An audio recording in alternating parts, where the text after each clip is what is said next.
कपड़े धोने वाली बहू। शादी के पहले से ही विभा को कपड़े धोने का बड़ा शौक था। कभी नल के नीचे तो कभी तालाब के पास। अरे मेरी नीली वाली लुंगी नहीं दिख रही है। विभा की अम्मा, कहाँ रखी है लुंगी? अरे वो तो विभा ने परसों ही धोकर रखी थी आपकी अलमारी में, देखो वहीं होगी। वो ना मैंने आज धो दी, मुझे लगा कि गंदी हो गई होगी।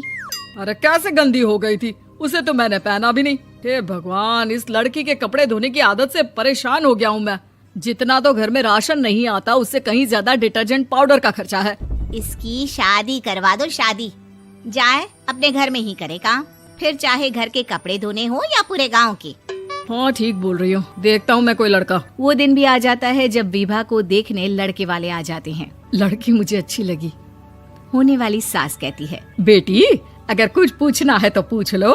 वैसे तो हमारी लड़की बहुत ही शर्मीली है, जो बोल दो वो मान लेती है, इसे क्या पूछना होगा। अरे कैसी बात कर रही हो माँ, मुझे इन लोगों के घर रहना है, सवाल तो कई है।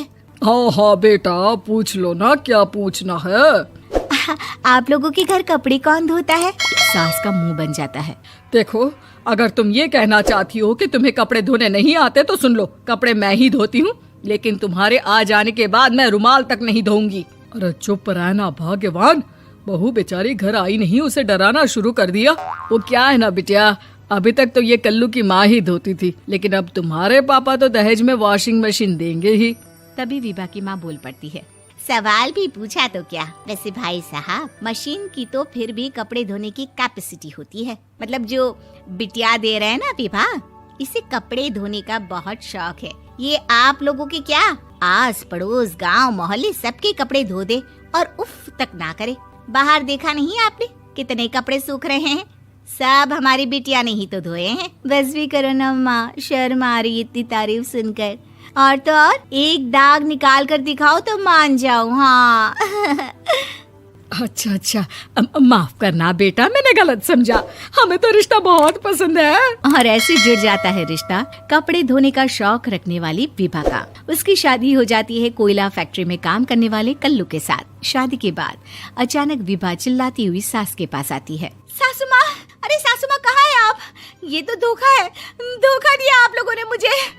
इसे ससुर के चक्कर के बारे में पता चल गया। अरे तो उसमें तुझे क्यों धोखा मिला है? अरे नल में पानी नहीं आता, कपड़े कैसे कब धुलेंगे? अच्छा, तू पानी नहीं आ रहा उसकी बात कर रही है। तो आपने क्या सोचा? कुछ नहीं। अच्छा, तेरी माँ ने कहा था कि कपड़े धोने का शौक है तुझे, याद आया मुझे।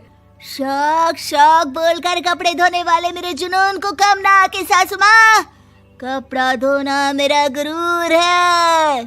तभी पति भी वहाँ आ जाता है। अभी मैंने इसे सनी देओल की फिल्म दिखाई है, उसी के डायलॉग मार रही है माँ। अच्छा सुन, साफ साफ बता रही हूँ, पानी सुबह 4 से 6 और शाम को 10 से 12 आता है, समझी? विभा टाइमिंग सुनकर हैरान हो जाती है। ये क्या भूतों का मोहल्ला है? सुबह 4 बजे उठकर कौन कपड़े धोता है? 4 बजे टंकी में पानी जाता है, फिर सारा दिन धोना ना, किसने मना किया? अरे कैसी बात कर रही हैं? 200 लीटर की टंकी में कितने कपड़े धो लूंगी मैं? सुबह ही उठ जाऊंगी मैं। अब क्या था, विभा सुबह 4 से लेकर रात के 12 बजे तक कपड़े ही धोती रहती। एक रोज सास पड़ोस से निकलकर कहीं जा रही होती है कि साथ वाली कहती है, हाँ कल्लू की माँ, जरा ये बताओ कि 2 साड़ी है, 2 ब्लाउज और एक पेटीकोट और एक नाड़े वाला लंबा कच्छा। हाँ तो? अरे तो क्या, कितना लोगी धुलाई ये बताओ। धोबन दिख रहे हैं हम क्या? हमारे पति सरकारी नौकरी से अभी रिटायर हुए हैं और बेटा सुपरवाइजर है कोयला फैक्ट्री में। धोबन समझ रखा है हमें? हाय रे कल्लू की अम्मा, माफ कर दो, वो तो मोहल्ले में यही सब बता रहे थे कि तुमने बहू को कपड़ा धुलवाने के काम में लगा दिया है। सास को पड़ोसन की बात सुनकर गुस्सा आ जाता है। वो घर पहुंचती है जहां घर के बाहर ही इतने सारे कपड़े सूख रहे होते हैं जितने कि किसी धोबन के घर पर। अरे ओ कल्लू की दुल्हन, बाहर निकल। माँ जी यहीं आ जाओ, बाथरूम में चादर धो रहे हैं हम। अरे अभी हम धोते हैं, तुमको बाहर निकलो। ये आस पड़ोस वाले बोल रहे हैं कि हम बहू से कपड़े धुलवा कर उसे कपड़ा धोने वाली बना दिए हैं। अरे छोड़ो ना माँ जी, किन लोगों की बातों में आती हो? आस पास के लोगों का तो काम ही होता है कि वो किसी तरह सास बहू को लड़ा दे। बहू सारे घर के कपड़े धोती है, ये क्या कम है? बोलिए। सास को भी लग जाता है कि वो बहू का ये सनकीपन नहीं छुड़वा सकती, इससे अच्छा है कि खुद ही चुप हो जाए। एक रोज सास और बहू मंदिर जाते हैं, जहाँ सास की साड़ी वहाँ खड़ी भीख मांगने वाली से मिलती है। माँ जी क्या बात है, आपकी साड़ी उस भिखारन से कितनी मिल रही है ना? हाँ हाँ देखो तो, दोनों की साड़ी मिल रही है। क्या बात है कल्लू की अम्मा, तुम खुद को तो अफसर की बीवी बताती हो और ऐसी सिंपल सी प्लेन साड़ी पहनकर घूमती हो। सिंपल और प्लेन नहीं है ये साड़ी। तो क्या सोने के धागे से फूल बने हैं? कुछ भी सासू माँ, कुछ भी। हाँ बने थे इस साड़ी में सोने के धागे से फूल। मेरे पति लेकर आए थे मद्रास से स्पेशली मेरे लिए 10,000 की। ताहे भाई साहब इस भिखारन के लिए भी सेम टू सेम साड़ी लेकर आए होंगे 10,000 की। सास उस वक्त तो कुछ नहीं कहती, लेकिन बहू के साथ घर आती है और अलमारी से एल्बम निकाल कर लाती है। ये साड़ी देख रही है, ये वही साड़ी है जिसे मैंने अभी पहना था। इस साड़ी में ये जो चमकदार फूल दिख रहे हैं ना, ये सोने के धागों से काटे गए हैं।